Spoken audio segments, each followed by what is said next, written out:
28 सितंबर 2016।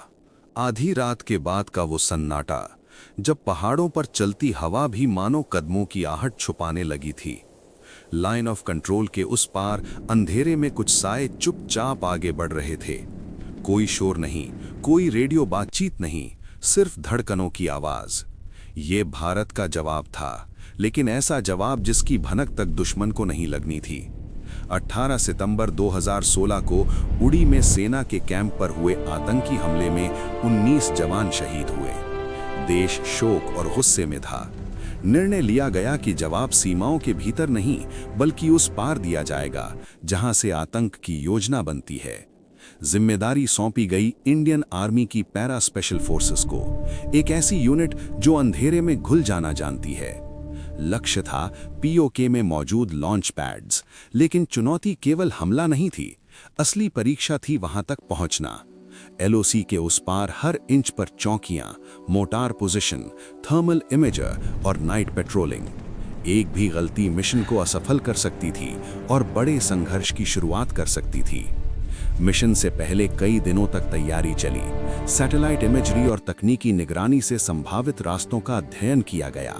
Root ऐसे चुने गए जो डेड ग्राउंड में आते थे, ऐसी घाटियां और ढलानें जो दुश्मन की सीधी नजर और रडार की लाइन से बाहर थीं।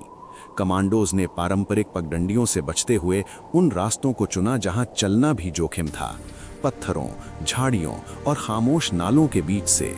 हर टीम छोटी थी ताकि मूवमेंट कम दिखाई दे। उनके पास जीपीएस डिवाइस थे जिनमें पहले से तय वे पॉइंट्स फीड किए गए थे, लेकिन केवल तकनीक पर भरोसा नहीं था।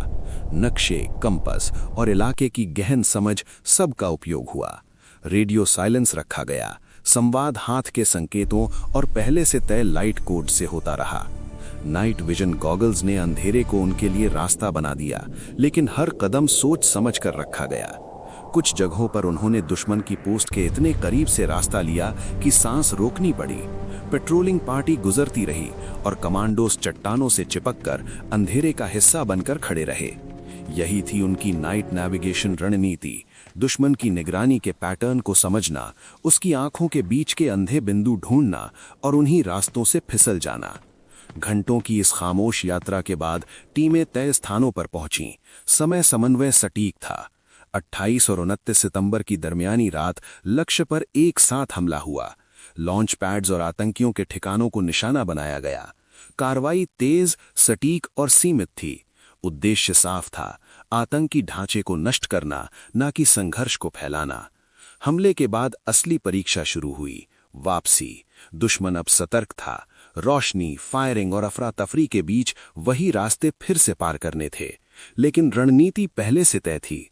अलग अलग रूट से लौटना ताकि पीछा करना मुश्किल हो, और अंततः सभी टीमें सुरक्षित भारतीय क्षेत्र में वापस आ गईं। अगले दिन भारत ने आधिकारिक रूप से घोषणा की कि उसने एलओसी के पार सर्जिकल स्ट्राइक की है। ये सिर्फ सैन्य कार्रवाई नहीं थी, ये रणनीतिक संदेश था।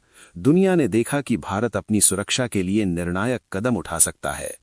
उस रात की असली ताकत सिर्फ हथियारों में नहीं थी, बल्कि उस चुप्पी में थी जिसमें हर कदम नपा तुला था, हर सांस नियंत्रित थी और हर दिशा पहले से तय थी।